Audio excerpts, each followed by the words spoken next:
One thing I want to explore with you then is, how do you bring storytelling to testimonials, whether you have a podcast, here running radio commercials, or you're just trying to use them on your website and your social media in outreach efforts? How do you really make those testimonials sing using storytelling? Well, I think that you apply the same context of entertaining and educating and engaging in the same way that you would in your regular podcast content or your other content that you're creating.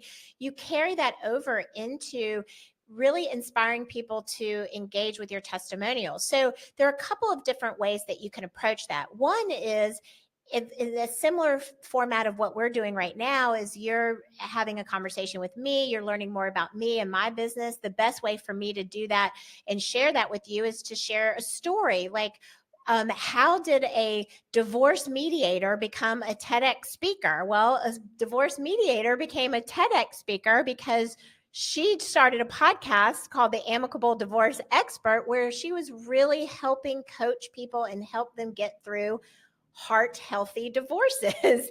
And as a result of that, people just really caught on to a heart healthy message. And she was able to expand that into being on stages and doing corporate HR events. And that led to her being on a TEDx stage, which was a bucket list item for her. So if you see what I just did there, I literally just shared a testimonial with you about one of our clients at Produce Your Podcast who has had phenomenal success. But ideally, it was entertaining for you as opposed to me just saying, hey, let me tell you what we did for one of my clients.